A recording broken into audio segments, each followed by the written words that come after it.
Alors, vous voyez, le marché de l'automobile est en baisse depuis 3 ans d'une manière importante. Baisse d'autant plus importante qu'on s'éloigne des grandes zones d'activité, la modification de l'arbitrage effectué par les consommateurs. Alors, ça veut dire que le consommateur aujourd'hui n'est plus enclin à mettre autant d'argent dans son automobile. En 1960, ça représentait 4,6% de son budget. Aujourd'hui, ça ne représente plus que 3%.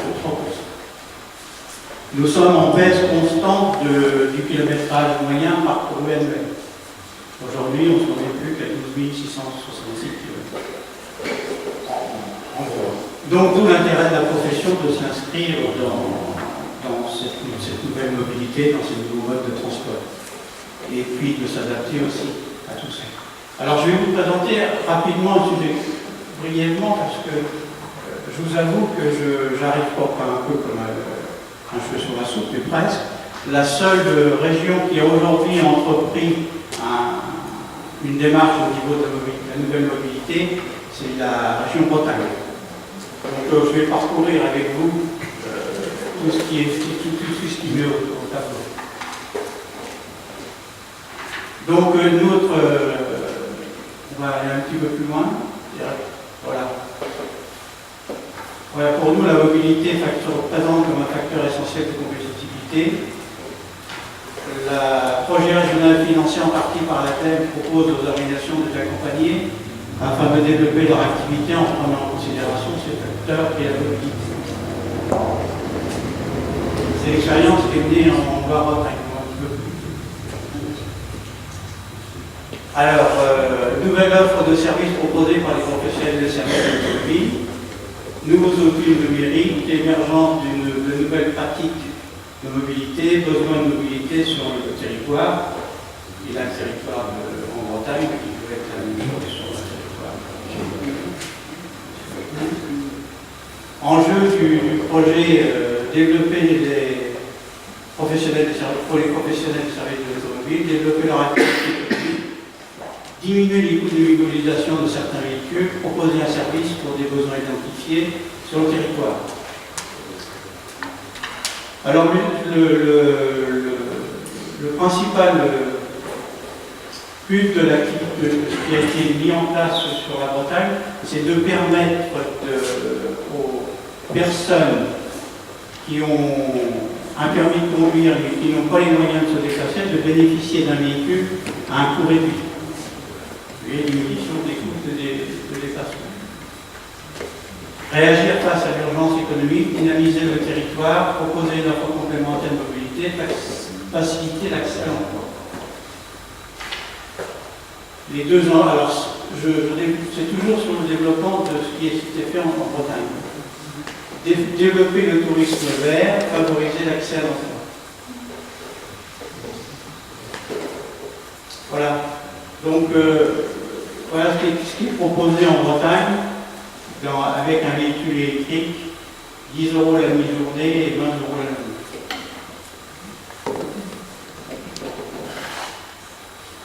Alors, il passe en Bretagne, vous voyez, 220 personnes sur le territoire à la recherche d'un emploi depuis la technologie, mais n'ayant pas de véhicule. Alors oui, sur la Bretagne, il passe par le Coligard, voilà, prestataire d'autopartage proposant une gestion de location automatisée et une solution assurantielle intégrée. Alors le premier bilan, c'est une solution assurantielle adaptée au déploiement d'une activité d'autopartage. Le souci, c'était par rapport à toute la législation, de savoir comment on pouvait, sur les véhicules que l'on a en disponibilité sur le stock, comment on pouvait l'assurer, l'immatriculer et être réglementaire par rapport à la législation. Alors, statut du véhicule d'occasion et évolution de la culture du métier. Étape en cours, validation du projet par l'ensemble des acteurs ayant un lancement d'expérimentation, recherche de subventions pour le financement d'une partie de l'expérimentation, approbation des services par les acteurs du terrain, lancement de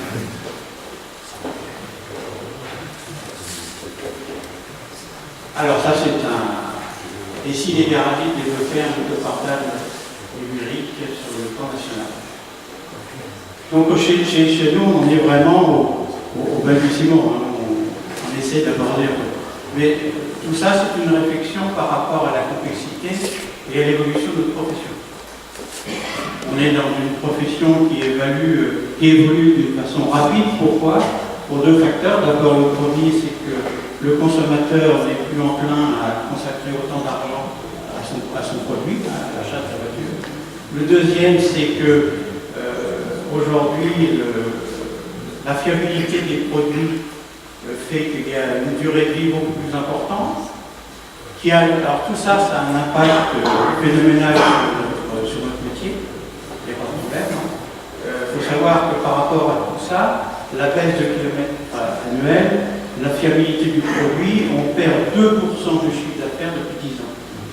Donc tout l'intérêt pour conserver, parce que c'est vrai que l'automobile, on ne peut pas dire qu'on soit un petit canard, mais pour pouvoir conserver tous nos services de proximité, parce qu'on en a besoin, et certains, je suis d'accord avec tout ce qui a été dit tout à l'heure, la mobilité c'est important et encore plus important en milieu rural. Si on prend en compte, je vois moi dans ma commune, on est quand même, je dis on parce que j'en fais partie, il y a quand même plus de 30% de la population qui sont des seniors, mais seniors bien avancés, à qui il faudra aussi permettre ces gens-là une certaine mobilité à un moment par le système de covoiturage, ainsi de suite.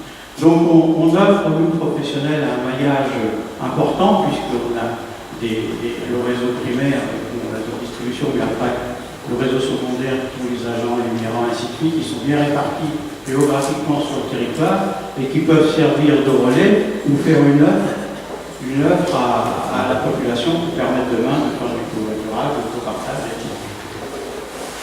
Voilà comment j'ai essayé de m'insérer un peu dans votre débat de ce matin. Mais pour nous professionnels de l'automobile, c'est un enjeu très très important. Vous avez vu, l'automobile, les services de l'automobile, c'est un emploi sur piste. C'est très très très important, donc d'où l'intérêt de conserver quand même une partie de cette activité chez nous. Et pour revenir tout à l'heure, quand tu dis ma voiture bourrée d'électronique et qui pollue, je disais à mon voisin, est-ce que demain, le moteur thermique ne sera pas un moteur écologique? Parce que si on regarde un peu l'évolution qui a été faite au niveau de la technicité automobile, je ne veux pas refaire le passé, mais une voiture qui consomme 3,5 litres de carburant au 100 et qui pollue pratiquement plus devient un véhicule écologique. Et est-ce que demain, s'il y a une volonté politique, à la fois des politiques pures et dures et une volonté politique constructeur, est-ce que demain on n'aura pas des moteurs électriques ou des moteurs thermiques à pollution zéro? Il y a encore des progrès importants à faire sur le moteur thermique diesel, il y a des évolutions très très importantes à faire sur le moteur essence. On peut diminuer encore d'une façon importante la consommation et la production. Voilà, on va essayer, nous professionnels de l'automobile, de s'insérer dans cette évolution et on a tout intérêt parce que ça sauve absolument tout ce tissu économique. Merci.